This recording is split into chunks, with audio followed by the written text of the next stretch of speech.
could drop me anywhere on the planet in any environment, and I might get, my head kicked in the beginning, but I'll find a way to survive. I'll find a way to get the job done.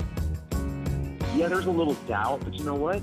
Once again, I think of that guy in my ear. I think about stepping up to the stage. I think about the challenge. Like, I've lost sometimes, but I've won more than I've lost.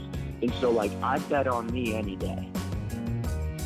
Choosing greatness. Greatness doesn't choose you.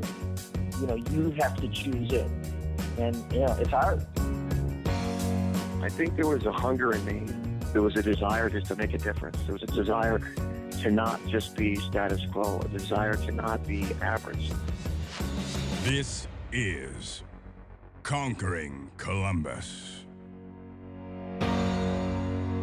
Hey there, Conquerors, and welcome to another episode of the Conquering Columbus podcast. Today on the show, we've got Brandon Bornancin joining us, and Brandon is a serial salesperson, two-time seven-figure entrepreneur, sales author, angel investor, and expert speaker on sales, marketing, and entrepreneurship.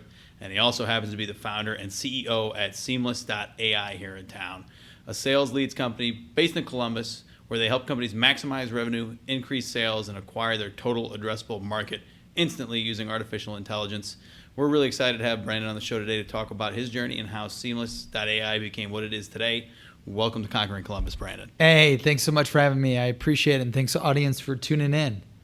Yeah, it's great to have you here on the show. We're really excited. It's always a good way to end the day with one of these podcasts, but typically one of the places we like to begin is talk about your early life and career and how you got to where you are today, kind of maybe some of the main highlights before founding Seamless. And you're from Cleveland, Ohio, right? Yeah, from Westlake, Ohio. Quick background, super easy. Family was broke. Mom and dad worked 4 jobs total, 2 full-time. My mom was a banker and worked at a grocery store, no college degree. My dad worked in construction and computer hardware, like selling computers at Macy's. It was called Mako at the time. Pretty much super poor. I mean, like the lower class. Dad got a lucky break when he was selling Apple computers and PCs at Mako, which is Macy's. A sales executive from Computer Associates approached him, loved his sales approach, gave him a sales analyst role offer. Like, hey, do you want to quit Mako selling Apple computers at a freaking retail shopping mall and join Computer Associates at the time, which is CA Technologies. So he took the risk, joined. He was one of the only people ever hired at the time, like with no college degree. So my dad always had the fear of getting fired because he had no college degree, and then worked his way up from sales analyst over the next 10 years to become the highest ranking VP of sales, to take the company to $1 billion in software sales, which was really cool. So I saw my family go from super poor to super wealthy because my dad got into sales. So then when I went to college, wanted to go into sales, attended Ohio University, joined their sales center. I got lucky. Like a lot of people, entrepreneurs, I think will try to be like, oh yeah, it was because of hard work and I'm the smartest person in the world. I played a shitload of online poker, and I was approached by a few people that marketed for party poker, full tilt poker. They said, we'll pay $150 a person that you recruit. So then, knocked on doors in my dorm, recruited a bunch of people, made a few $1,000s. Then I went scaled it from dorm building to building. First year it did $1 million in sales. Second year it did $3 million. Third year it did $6 million in sales. And it was all because of luck of timing, 10, 12 years ago, 2004 to 2007, online poker was massive. Also, Google didn't have a lot of regulations on paid search marketing for the gambling industry. So you could scale online marketing for the gambling industry pretty easily. So I got super lucky with the right time, right market, a lot of hard work, but that was my first entrepreneurial endeavor. Then 2007, SafePort Act, President Bush made it illegal to gamble online. So the market just stopped. So I was the richest kid in college, and I thought I was the smartest entrepreneur because I made all this money. And then we took all the money. I had a few partners that we launched the company with. We launched a second company called InMobile for the next 3 years. It was text message marketing in 2007, 8, 9. During the financial crisis, we tried to sell this B2B text message marketing software and couldn't sell more than 30 to 50 companies. Half of those companies were on the campus. The other half were Vitamin Water, Rockstar Energy Drink, but they weren't paying any money. So we lost like millions, ended up selling it to a publicly traded company called Tuergo, which is now Genesis, the call center software. I had to move to New York to open up their New York office. My partners went to IBM Interactive in Columbus, which was Resource Interactive. And after about another year in mobile, I'm like, I got to get the hell out of it because there's no money in it. I'm 4 years in, not making any money in mobile. I wanted to kill myself. And Jake Phillips, one of my partners, he's like, hey, you should sell for IBM Interactive. So, had the opportunity to do it, moved to Columbus from New York, love Ohio. So like I was super geeked to move to Columbus, and then sold for IBM Interactive for 3.5, 4 years for Nancy Kramer here locally. And then after that, had an opportunity to sell for Google and Google's top search agency locally called Fathom Marketing, and sold for them for the next 3.5 years. When I was selling for Google and IBM, I couldn't find emails and phone numbers for the digital marketers. So I would write these checks, $150,000, $200,000 for my sales team and I to buy buy Zoom Info and Discover Org databases, and they were missing all the digital marketers because they mainly had IT people. And I'm like, fuck, I need to sell to these digital marketers. And then I would like crawl the web, I'd crawl social profiles, I'd be copying and pasting all this data. I'm like, we got to automate it. So we built a prototype to automate finding everyone you need to sell to with our search engine. And then once we found everyone you need to sell to with the titles, we need to find their emails and phone numbers, so that we built a 10-step AI algorithm to research, validate, and find emails and cell phones for all these digital marketers we need to sell to. After using the prototype, 10x my income, went from making 6 figures to 7 figures in sales, and then realized, hey, if I could do it, like anyone could do it. So we took all the money. I took all the money I made selling and, sold my employer to buy licenses, because they're like, how the hell did you, make, your quota's $1 million, you're doing 10, you're doing 20, you're doing 30. Like, this is never before seen. How the hell are you doing it? I'm like, hey, it's because of Seamless, this prototype. I'll sell you licenses. So ended up selling licenses to my employer and the sales reps, and then sold it to a bunch of other companies. And then that's when I was like, okay, I've got some sort of market validation. And then pitched it to Rev1, got some funding from them, and then quit my job, went full-time with all my own cash, limited funding from Rev1. It took 3 years after that to build the Seamless platform. And we almost died and went bankrupt every year, after. Because building a search engine, A, you need millions of dollars to build a search engine. B, to find everyone's emails and phone numbers, you need even more millions of dollars. So I just underestimated the amount of time, energy, and capital it would take to build the platform. So just went through a ton of business partners, went through a ton of, you build it and you think you've got it nailed, and then the first year you realize it's not built for scale. Then you rebuild it again, smarter, and you think you got it nailed, but you don't have it nailed, and now you're in year 2, you're out of cash, and you've got 1 more year to nail it, or you're dead and you got to go get a job. And luckily, we nailed it the 3rd time, found the right engineers, and that that 3rd year we finalized really building out the platform. And then January of 2018 was when we launched, and luckily it's been fast growth ever since, which is good. But it was 3 years of hell, rise and grind to get to that point, which if I didn't, I had a 10-year mindset, and luckily, thank God I had a 10-year mindset, or else 99% of people would have quit. So you go through these different entrepreneurial journeys that you went through. I mean, there may be 3 or 4 of them that you listed, and you get these ideas or you find these problems, then you immediately turn them into ways to monetize them and make money off them.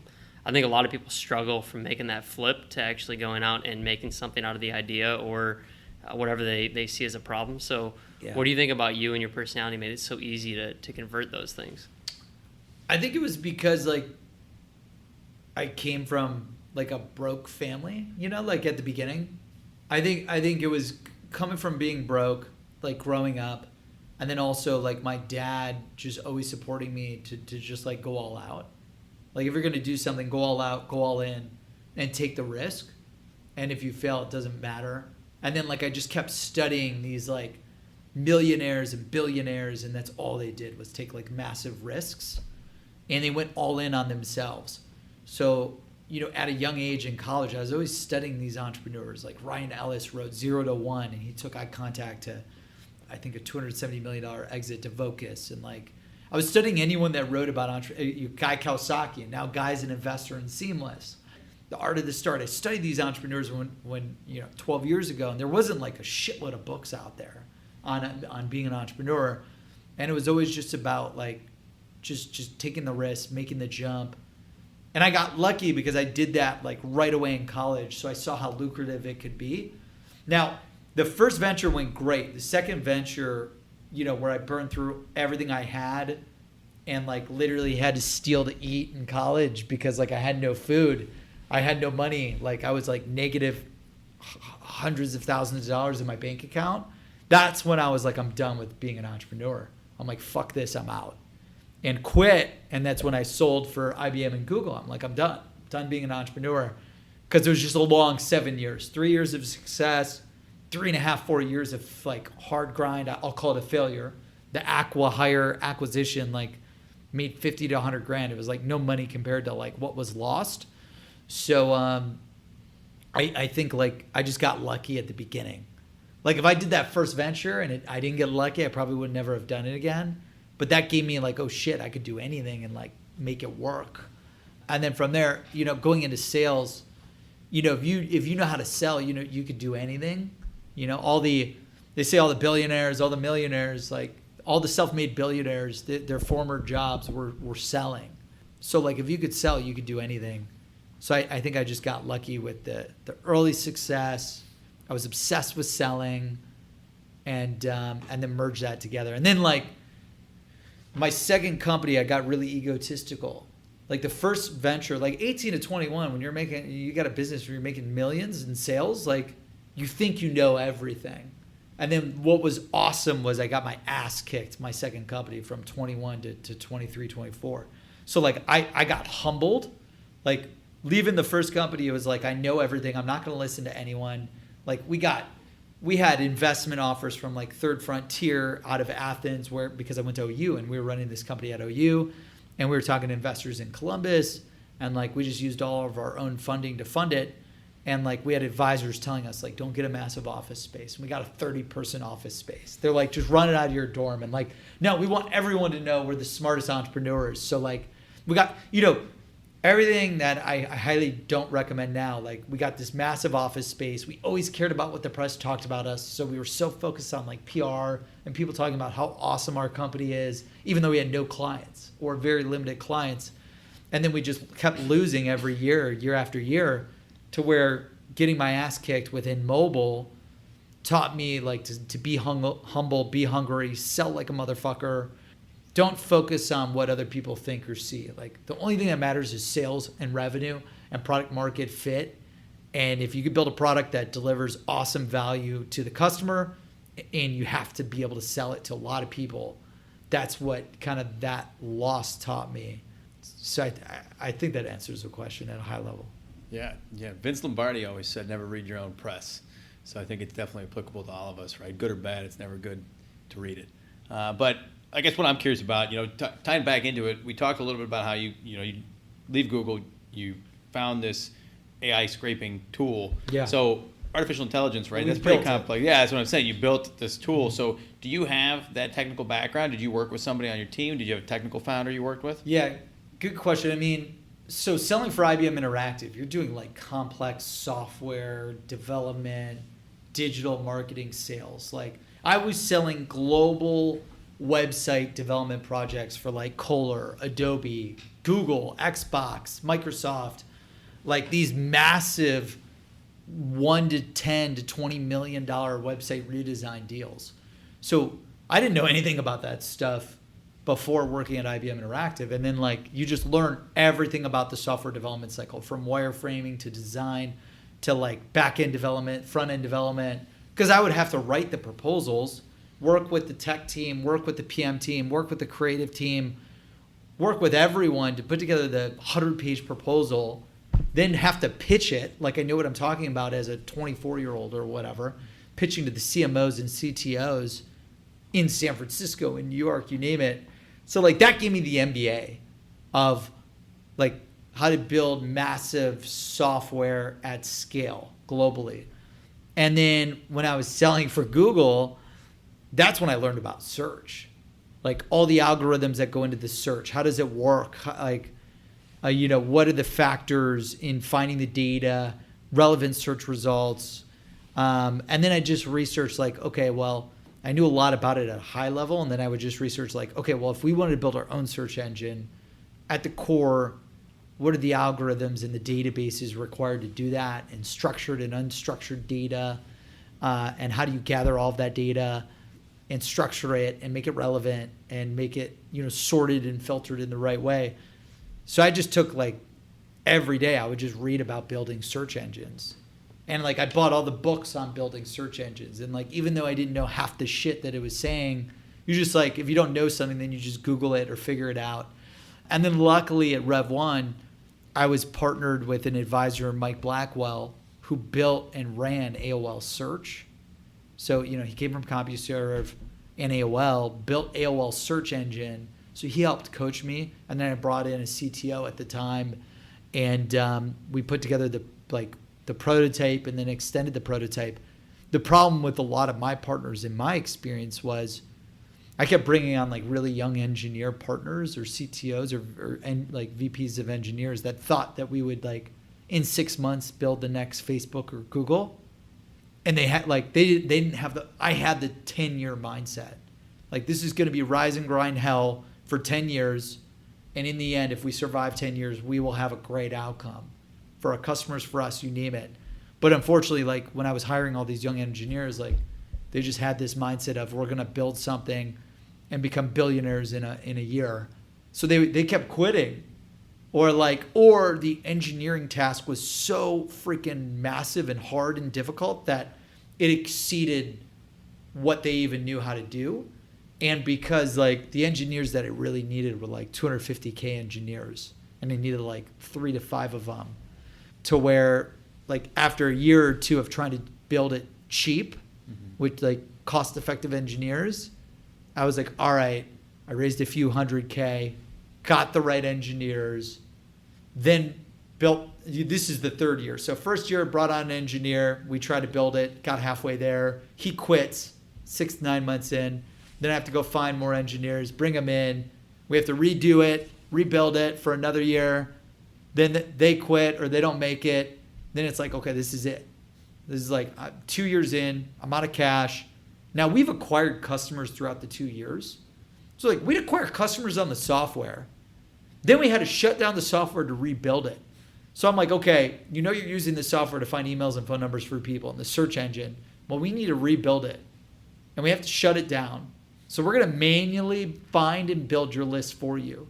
So like after the first year when we had to shut it down for the second year to rebuild it, we sold all of our customers that will manually do it for them. That way I could still bring in revenue, still build it. And it was like hell. I mean, like manually building like tens of thousands of contact lists every month. So we went through that process. And then that second year, that's when like we partnered with a few VCs, got funding. And then the third year, we started seeing hockey stick growth with like the third iteration. And then that's when we raised a few $1 million seed round. And then, now luckily we've got 22,000 companies, almost 25,000 companies on the platform. We're ramping closely to 10,000 customers. Like we'll hit cash flow positive here over the next few months. So now we have the luxury of like that hard work to figure out, do we raise a Series A? Do we run it profitably? Do we go PE route? You name it. So now we're just looking at the options, like what would deliver the maximum value for the customer? And do you go like West Coast fast growth? Or do you go like more bootstrapped, which what we're used to, East Coast, like profitable, cash flow, smart driven growth? It's hard to balance those two, like, because I'm a broke, bootstrapped entrepreneur, and like that's how I've always operated. I went through hell the past 3 years. So I'm used to doing like stuff that's like hustle, grind with no money, make it happen. But now that we've got this hockey stick growth, it's like, okay, well, we know our CAC, we know our revenue, we know how many customers we're winning, we know like we could scale super profitably. So now we're like, okay, do we 10x the growth on paid ads? Do we 10x the growth on our outbound sales? And it's just that balance of like massive growth without profitability or with break even versus like doing it profitably. And that part's like, I feel like it's hard to evaluate like what's the right thing to do. And then you have market dynamics, you have like competitor dynamics, market dynamics, acquisition dynamics, IPO dynamics. You have to analyze so much stuff, like it's crazy. So you're kind of at this crossroads where, whatever decision you make for the next few months is really going to choose the destiny for your company and your employees. What size of the company is it today? Yeah, so I mean, the first 3 years it was like 5 people. Like 5 people grind, and because I got my ass kicked with my second company, like we ran the company in my house. So like we operated in my house. We turned a bedroom, put 4 desks in it, 5 desks in it. We worked out of my house. Then like it grew to like 10 people out of my house. And my fiance, like she's a rock star. She's like, this is crazy, but I'm all in. Like, let's do this. So then we returned 2 bedrooms in my house because I didn't want to get office space. I'm like, that's just such a waste of money. I don't want to do it. But then like once we started scaling past 10, and then like we also were hiring a lot of women, like I felt a little awkward being like, hey, come over to my house and like let's work out of my house. I'm like, okay, like we may have outgrown my house. Like I've only got 4 bedrooms. Like we go 3 out of 4. Like it's just weird. Like I felt like it was weird. People like have to come in, they have to take off their shoes. Like my development, like there were so many cars out of my house. Like we did not get reported by the HOA because my fiance was the president of the HOA, luckily. So like we had like 10 people working out of my house. And then like at that time we're like, no one could hear anything. Because you get like half the team salespeople, like we're talking over each other. There's no walls. So then we scaled it quickly from 8 to 4. Now we're at 45 to 50 people. And I'm trying to like just double the company as fast as possible. Like every year, like how do we double every year? To double, as long as we're maximizing the value of the customers and figuring out how to do that intelligently without going bankrupt or without raising too much money and giving up too much equity. All right, Conquerors, we're going to take a quick break here in the show to tell you about a group called Columbus Gives Back. If you're looking for a way to get involved in your community, but you don't know where and how to start, look no further than Columbus Gives Back.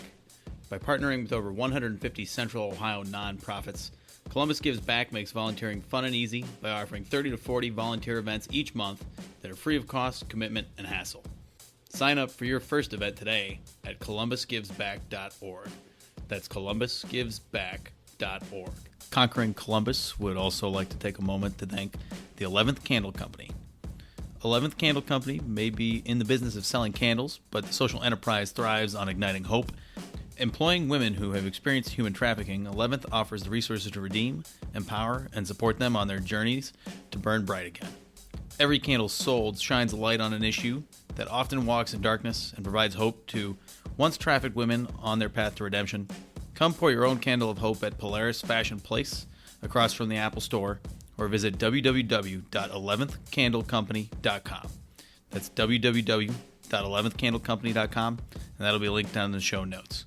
All right, Conquerors, let's get back to this episode. Doubling every year in the environment we're in right now, which is very, very, very hard to find people, it's got to be challenging. So what are you guys doing to kind of pursue on the recruiting path, right? Keep the culture, number one. You're looking for people that are in culture. So what types of questions are you asking? Who are you looking for? And in terms of balancing that, like how are you balancing the recruiting with going out selling and all the other things you got to do in a day-to-day business? Yeah, and for the entrepreneurs listening, like, I made a few massive mistakes at the beginning. Like at the beginning, I had so much money that I wanted to be the solopreneur and own all equity. And I totally fucked up. And any entrepreneurs out there that are like, hey, I want to own all the equity, like, and I don't want to bring on partners, or I just want to hire a VP of technology, or I want to hire a VP of sales, or I want to hire a VP of ops, whatever, and not give them any equity. Like my biggest mistake, number one, was I made so much money using the prototype that I wanted to own all equity. And like, I'll never make that mistake again. Like from the get-go, I will hire a very intelligent VP of tech, give them half the company. Or like a VP of tech, I'd hire 2 to 3 engineers because my background's in sales and marketing. So like I didn't need a sales and marketer, right? I needed engineers that could build a search engine. And at the beginning, I made that mistake of like trying to pay for it. The problem is when you pay employees, even if you're giving them a few points or whatever, like they'll quit because they don't have enough skin in the game at that beginning to go through the hell that you have to go through. So like that's the number one mistake I made building Seamless. And that's what caused me to lose 2.5 years. Like I lost 2.5 years that I will never get back because of that mistake. So, just throwing it out there to all the entrepreneurs out there, like whatever you're not good at, hire and bring in business partners. To build a $100 million company or a $1 billion company, it takes a freaking army, and you need a lot of really smart people. And then the second thing I would have done, but I listened to everyone tell me not to do it, was hire an internal recruiter. Like everyone's like, no, it's a waste of money to hire a recruiter. Just hire an external recruiter to find the people, place it, and give them the 20% fee. The problem is like those external recruiters, they'll try to just find whatever sticks and just grab whoever. Like the first hire when I got my seed round, I should have brought in head of recruiting from the beginning, because like every hire at the beginning is so critical. Every engineer is so critical. It will make or break your company. Every salesperson is so critical, make or break the company. Every marketing, customer success person at the beginning is so critical that like I should have hired a recruiter. Now I hired a recruiter about a month or two ago, and like it opens up 5 to 10x the bandwidth of all the people. So like anyone that anywhere from 300 to millions of dollars in funding, I would say the first hire you make is a recruiter. And then let them find all the best engineers, all the best people to come in-house and recruit. Because Hannah, our head of talent right now, I spend 0 time on recruiting, and she's bringing all the key players. Like our director of inside sales, it's 10xing inside sales. Our head of customer success, who came from, the shipyard and Jack Threads and whatever, who knows high transaction software sales, like what we're in. Like you're just getting all of these key players instantly placed who are the perfect cultural fit, who meet all the check boxes, who have all the intelligence. And it's not just some recruiter who's got 100 clients just trying to place whoever the fuck sticks at the wall. So like that would be my advice. Like that's how I solved it. We brought in a head of recruiting who's a rock star, and we're paying them more than we wanted to pay them to build this internal recruiting arm. And like when you're trying to scale a SaaS company, you're going to hire a shitload of people all the time. Like you guys are probably always hiring sales, customer success, engineering, marketing. Like it never slows down. From seed round and up, it will never slow down. That investment will always be worth it. Even in turnover, if you look at like 2 to 4 people that turned over because of a bad hire, like bringing in a recruiter that would have hired the right 4 people, like turnover, you're going to burn 20 to 40% of the salary trying to replace, train, rehire, you name it, onboard, to where the 2 to 3 people that don't turn over because of the right head count that pays for the recruiter, the internal recruiter. When I say recruiter, I mean like a talent acquisition manager in-house. So that's how we do it. So it sounds like you got, the mistakes in the past well thought out, and you kind of know where you wish you would have gone, but you're to a point today where you're comfortable, but you're going to find comfortable in terms of you feel good about the state of the product, but the crossroads you mentioned in terms of where the company's going to go is kind of uneasy. What else do you foresee over the next year being like a really big milestone for you, something you have to overcome in order to reach the level of success that you want to be at? Yeah, right now, like the product's phenomenal, which is amazing. And now we have to figure out like, Seamless delivers the world's best sales leads. We find emails and cell phones for any professional in the world. So our TAM is any B2B company with B2B salespeople and marketers. Like we will find your TAM instantly. Every software company, any company in the world wants to know who are all their prospective customers, who are the contacts, who are the companies, what are their email, cell phones, and insights. So like our TAM is massive. We could sell to SMBs, mid-market, enterprise. So right now, and I know that all of us on this podcast, we were just in a meeting yesterday at a SaaS roundtable, and we were talking about this. Like, I have to figure out, does the company go like all in on enterprise like Salesforce.com, or do we go SMB mid-market like HubSpot? Ideally, in my world, I want to do both. I want to be able to sell to the SMB and mid-market and sell to the enterprise. And like, is that possible? Is that feasible? I mean, we're doing it right now. Out of the 22,000 companies and SaaS customers on the platform, like they're massive. Like, you've got Google, Amazon, Facebook, IBM, Dell, EMC, Oracle, Slack, all these massive companies. And then we've got thousands of mid-market, 100 to 200 to 100 to 500 employee companies, and then also startups, like anywhere from 5 to 50 employees. And we were just talking about this yesterday. Like, I have to really have our team go through like a cohort analysis and figure out like, what are the highest revenue producing customers? What are the lowest churn customers? What are the highest growth industries? You name it. So we're at the crossroads of like, we can sell to everyone. We're selling really fast because our product is priced at $97 a month for unlimited sales leads per user. So like anyone can afford it. And that's another challenge. We're trying to figure out like, do we increase the minimum license count so that we can increase the ACV, the LTV? Because like we're seeing like there are a lot of companies that will buy 10, 20 licenses and just use those licenses for 100 reps. Like we're trying to figure out like, how do we get all reps on at scale? And I think we'll figure it out as we go, because we've only been selling this product for a year and a half. And we're figuring it out fast as we go. Our conversion rates are really high from booked appointment to meeting held to closed one. We've got a 1-call close. If it's the enterprise, it's typically 2 or 3 call closes. I mean, depending on the enterprise and how many licenses, like you go through procurement, you go through legal.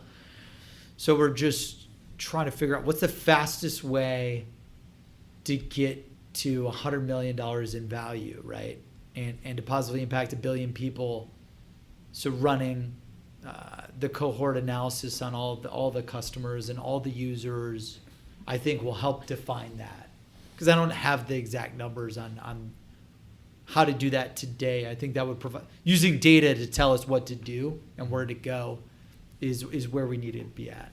Yeah, it's always tough to back end into that ICP, right? That ideal customer profile is just so, especially if your data's not clean. Like here, we're struggling a lot backing into that number because our data historically hasn't been the same.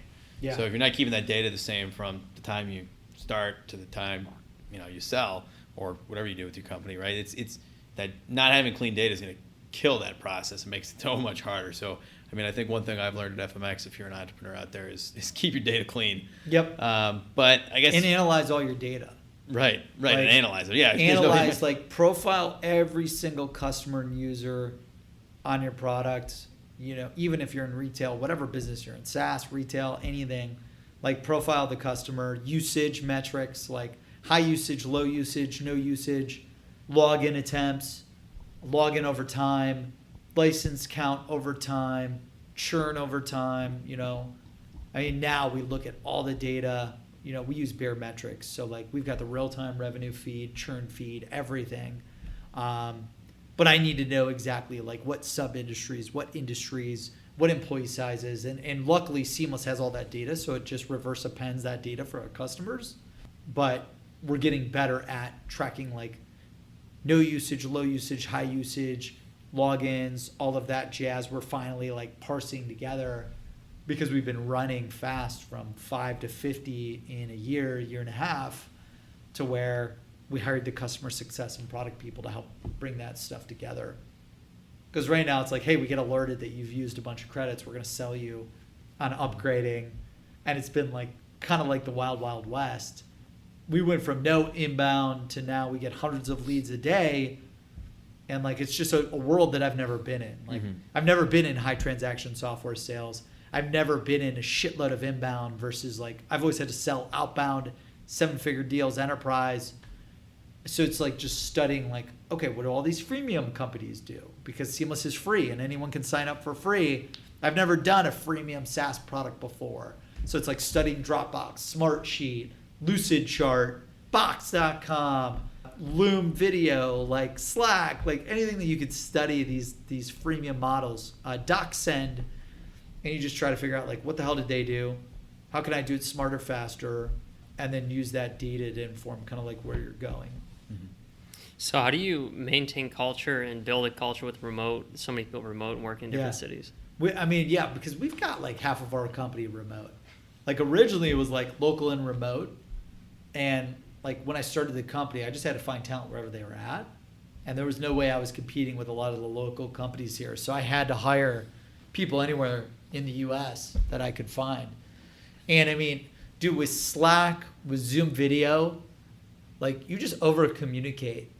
And it's been really easy for us. Like everyone's on Slack. Everyone's all in on Slack. Like I got lucky because I built the company pretty much remote at the beginning and then scaled it locally to where we've got this local and remote culture of like, we do daily stand-ups. Every department does a daily video stand-up. So 8:30 a.m., I've got an AE stand-up. 9 a.m., I've got an SDR stand-up. 9:30, I've got a software stand-up. 10 o'clock, I've got a marketing stand-up. So like, it's a pain in the ass because my morning is like shot every day with these stand-ups. But then everyone knows what they're doing, how they're going to do it, what they did the day before, what they're doing today. And they're super connected. And then they go and kick ass all day. And then we're super communicative on Slack and on Zoom. Also for remote employees, like trust was really hard for me because I got fucked over by so many different people.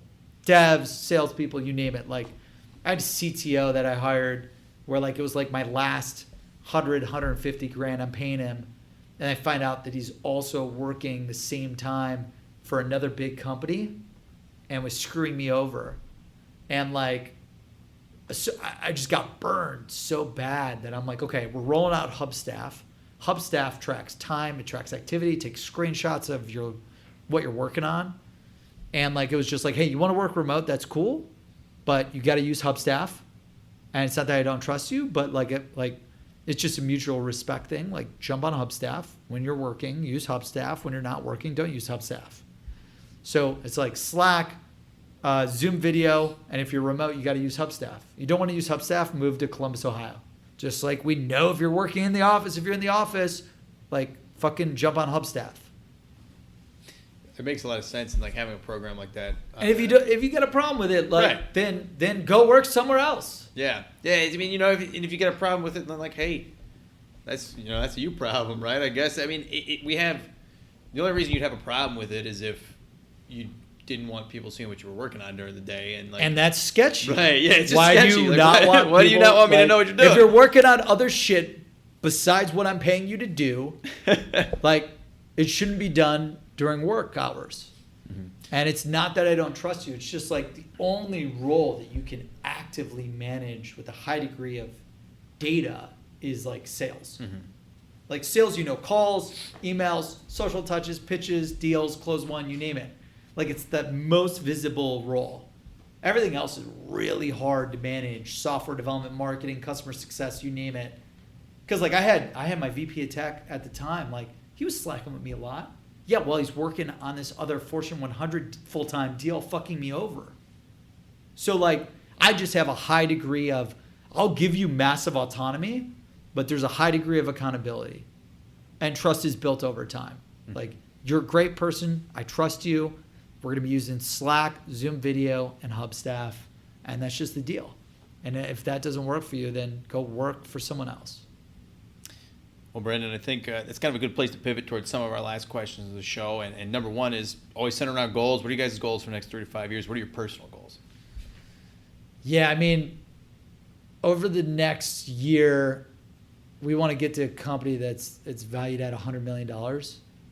After that, in the next 3 to 5 years, it's get to $1 billion in value, in market value. Our mission is to positively impact 1 billion people. We know building a company that's valued at least 9 figures does that. Like when I launched Seamless, I was like, I've done 10 million in sales before, and I've done $100 million in sales deals selling for IBM and Google. I was like, I've never built a startup that's valued at 100 million. And like, so that's like always been my pillar since launch is like, I got to get to $100 million valuation. And like, I don't know if it's not an ego thing. It's just like, I know if I get to $100 million in value to investors or whoever, like we've made a really big market impact. And then we could also get a ton of investor money to keep building and investing and scaling the company, right? And then after that, it's like, go from 0 to 1, 1 to 10, 10 to 100, 100 to a billion. So right after that, it's like, once we get to $100 million valuation, it's like, okay, how do we continue building this product that maximizes customer success to get the $1 billion valuation? And hopefully, like, just like I've never done a $100 million company before. I've never done like an IPO. I think that would just be like, everyone gets rich on that deal. Like all employees, so like I'd love to get to an IPO so that all of our team members, not, the 50 team members we've got, and then anyone else that comes on board, like I'd love to make everyone that's on this deal with us like millionaires. Like the customers that are using the product, I want to help them become millionaires. And then our team members that help build it want them to become millionaires. So just really focused aggressively on the growth in the product. Get to 100 million, then get to $1 billion. How have you found Columbus to differ from the other cities you're recruiting from, or that you have people stationed within? Yeah, I mean, so Columbus is awesome because the cost of living is so cost effective. The problem is like there's so many like VCs now and big startups now, like coming to Columbus or building in Columbus, like Root Insurance, a lot of Drive Capital companies. Like, I love that Drive Capital's here. I hate that Drive Capital's here because like they just raise so much money and pump it into their startups to where like they could take a lot of talent from you. But Columbus is amazing. You've got the 3 to 4 colleges all in the surrounding areas. It's the 15th or 14th largest city in the U.S. now. The highway system's freaking incredible. You get anywhere in 20 minutes or less. Like the economy here, the talent here is amazing. Like I was thinking about relocating to other cities, and like I was just like, dude, Columbus has, like when I was looking at the market and everything, I was like, Columbus has everything. Like we don't need to go anywhere. Like we're staying here. This is our headquarters. Now we've opened up offices like in New Jersey where a bunch of our investors are. Amazon and Dun & Bradstreet invested in us, and Newark Ventures. So we opened up an office in the Amazon building at Newark Venture Partners. We've got an office, in San Francisco to appease like the West Coast customers and investors. But Columbus has everything you need with the great economy, the great schools. There's a ton of companies headquartered here. So you can get amazing talent, cost effective, but it's getting more and more competitive. Like it's crazy how competitive it's getting. And then we just use our software and we prospect the talent like crazy. Like Hannah, me, our team, like everyone full out blitzes, like any role that we have, like aggressively prospect that talent and try to get them excited about what we're building and then get them hired here. Well, Brandon, I think that's a good place to kind of pivot towards our last question of the show, and that's centered around the theme here on Conquering Columbus, which is live uncomfortably. And without telling you too much about why we chose that for a podcast about entrepreneurs, what do you think of when you hear the phrase? How does it apply to your life and the team there at Seamless? Yeah, I mean, just my background, it's been like go all in on you and yourself and like what you want to do and what you want to build. Like entrepreneurs out there, you have to go all in. Like I never had a plan B. Like when I did the gambling company when I was 18, it was all in on that. Like everything I own, all in on that. And it worked out great. Then I went all in on the mobile marketing company in mobile, and like we lost everything. Like the good news is like when you're an entrepreneur and like if you're really smart and you're an entrepreneur, like you could get a job anywhere in the world. So if shit goes bad, you can get employed in 2 seconds. And like I just always knew that like, shit went bad. Okay, go get a job, recalibrate. Like that's why I went into sales. I was like, it's like being an entrepreneur, but without the risk. And I can make unlimited income like an entrepreneur, but without any of the bullshit. And that's why I went into sales. And then like Seamless, like going all in on building Seamless. Like I had to leave a job where I was making $1 million a year. I'd invest all my life savings into building Seamless. I didn't pay myself the first year. Second year, I paid myself like $14,000, and I was used to making like $100,000 a month. Like that's living uncomfortably. Like my fiance is a lawyer, she was doing well. I was doing really well. And it's like, hey, if we do this, like this is going to be a massive change in lifestyle. And it's like, whatever. Like I always just worked hard to make a shitload of sales, really. It was just like, I just always loved, I love sales. So I was just always all in on like, when I was making that type of income, it wasn't about like having flashy cars, houses, whatever. I always lived below my means because I got my ass kicked running in mobile. So like I knew like live like you're broke. Like don't worry about what people think. Like don't get the mansion. Don't get the Lambo or the Ferrari. Like don't worry about any of that bullshit. Like sell, make a lot of money, and invest in you. So like living uncomfortably is like making a lot of money and then risking it all to go all in on like what you're trying to build. Or if you're not making a lot of money, risk it all and go all in on what you're trying to do. And I would just say, don't worry about what anyone thinks. Like everyone told me don't leave my job to go all in on Seamless. Every single family member except for my fiance's dad told, like my family told me not to do it. My advisors told me not to do it. Anyone in my network told me not to do it. You're crazy. It's not going to work. And like, you just can't listen to it. You just got to know that you're going to do whatever it takes to make it happen no matter what. But like, it was rise and grind 7 days a week for years, 3 years. I mean, I'm still working 7 days a week now because I just built that habit that like, I can't get out of that habit now. Now, like I'll go take off. Like, I just don't like not doing anything lazy. Like on Saturday and Sunday, I just get fucking bored. Like if I'm doing anything but building Seamless or selling Seamless or trying to make this amazing product, like I just hate it. Like I don't want to be at the pool partying from 10 a.m. to 4 p.m. Like I just would rather be building Seamless. That's just like my life's purpose. So I think living uncomfortably is just going through the hell. I want everyone to like realize and think that it will be hell for 3, 5, 10 years so that no one quits, because 95 to 99% of the entrepreneurs I know quit because shit gets really hard and they underestimate the amount of time, energy, capital, and work that it will take. But because I personally never underestimated that, I was able to go through hell, live uncomfortably, live way below my means, and just learn, fight, do whatever it took to find the people, find the product, build the product, do the engineering, do the strategy, do the design, do the sales, you name it, to be successful. And I think that's what being uncomfortable and living uncomfortably and doing the uncomfortable is what it's all about. Perfect. Well, Brandon, that's a great answer, and thanks a lot for taking the time to join us here and tell your story and the story of Seamless on the podcast. We really appreciate it. Yeah, awesome. And also, for all the entrepreneurs out there, what referral code should we use to hook the audience up? That's a good question. We can do Conquering CBus. I don't know how long your referral codes are, but we'll definitely post it down in the show notes once we... Yeah. Let's do Conquering CBus or Conquer CBus in the referral code. We'll create both. Go to Seamless.ai, World's Best Sales Leads, join for free, use the referral code. We'll hook you guys up with hundreds of additional free sales leads. So if you listen to the show, tune in, sign up, use Conquer Columbus or Conquer CBus. Yeah, Conquer CBus. I like Conquer CBus. So yeah, Conquer CBus. Yeah, nice and simple. And we'll hook you guys up. Thanks so much for tuning in, and connect with me on anyone. Feel free to connect with me on LinkedIn.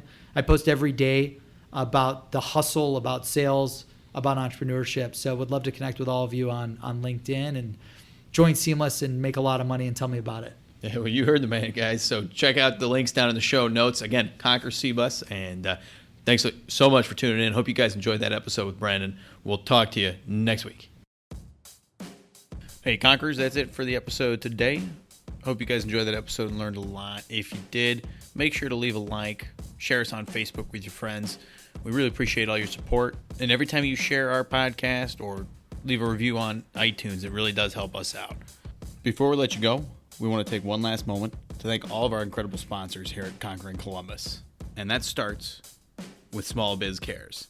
Small Biz Cares is a nonprofit founded by socially conscious community leaders here in Columbus, and their goal is to connect, mobilize, and inspire small businesses to create lasting positive impact in our community. And Small Biz Cares members have the unique opportunity to work with like-minded businesses to raise money for great causes and participate in large-scale volunteer efforts and improve educational opportunity for youth in our community. To learn more, visit smallbizcares.org. That is smallbiz cares.org. Conquering Columbus is also brought to you in part by the Sundown Group. The Sundown Group is an Ohio-based nonprofit helping connect entrepreneurs to everything they need, including investors, mentors, capital, and talent through business pitch events, workshops, and classes throughout the state. and you can get more information on the web at sundownrundown.org. And now I'm going to kick it back to Josh to tell you about our last sponsor, FMX. FMX is a cloud-based facilities maintenance and management software founded and headquartered right here in Columbus, Ohio. There's a lot of competitors in this space, but FMX has made a name for itself, become the fastest growing facilities maintenance and management software on the market on behalf of its extreme ease of use and tailored fit approach to its clients. They serve industries ranging from education to property management, manufacturing, fast casual, and more. If you want to check out more, you can go to gofmx.com.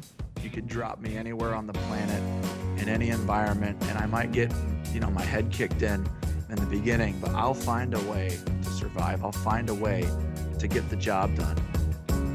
Yeah, there's a little doubt, but you know what? Once again, I think of that guy in my ear. I think about stepping up to the stage. I think about the challenge. Like, I've lost sometimes, but I've won more than I've lost. And so, I bet on me any day. Choosing greatness. Greatness doesn't choose you. You have to choose it. And, it's hard. I think there was a hunger in me. There was a desire just to make a difference. There was a desire to not just be status quo, a desire to not be average. This is Conquering Columbus.